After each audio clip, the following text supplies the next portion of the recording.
Je ramasserai pas ce poignard ensanglanté qui a glissé de tes mains, non.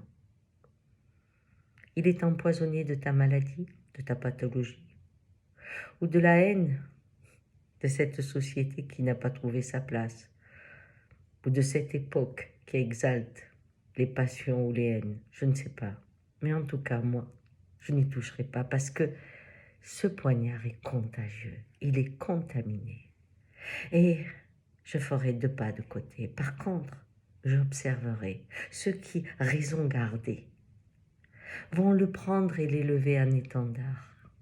Ceux qui vont s'en servir pour diviser, pour créer une contamination totale, afin que chacun sente la plaie dans leur cœur et se révolte, s'indigne, et voit dans l'autre l'ennemi, réveille dans chacune des lignées des guerres qui étaient disparues, crée des tribus qui, face à face, se regardent et se rejettent l'impuissance qu'aujourd'hui les situations diverses créent en nous.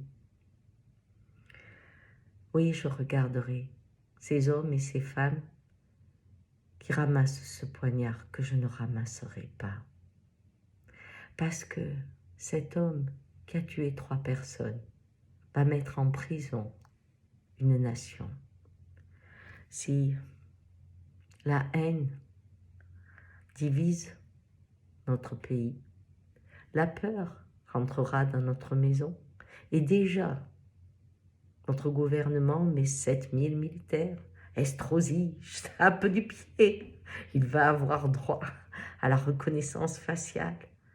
Le monde sécuritaire sera là. Oui, c'est nous qui partons en prison.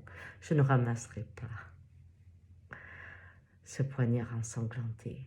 Non, je vais aller au bord de la Méditerranée, où l'on accueille, comme la semaine dernière, des corps qu'elle nous ramène dans le grand silence, et j'accueillerai, je ramasserai les larmes de cet homme, de cet ONG, qui pleurait et qui hurlait en même temps l'hypocrisie de nos sociétés, qui fait de notre Méditerranée un cimetière dans un silence éclatant.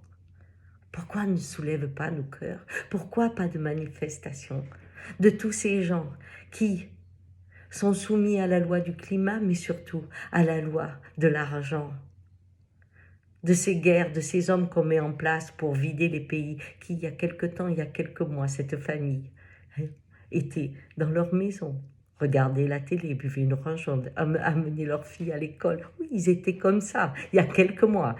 Et aujourd'hui, ils ont pris la mer du désespoir. C'est comme ça que ma Méditerranée, je l'appelle. Et ils ont fini sur la plage. Et cet homme hurlait, arrêtez l'hypocrisie, dites-leur, mourrez. Mais ils n'ont pas de Dieu.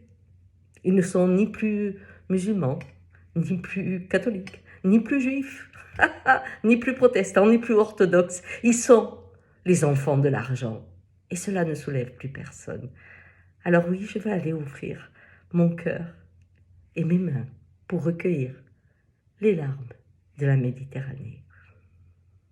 Ne rentrez pas avec ceux qui prennent ce poignard aujourd'hui et qui l'élèvent en étendard. Sinon, vous referez ce qu'ont fait nos pères, nos grands-pères, nos arrière-grands-pères, les générations. Vous irez mourir et vous battre avec des gens que vous ne connaissez pas pour des gens qui se connaissent et qui, eux, ne se tuent pas.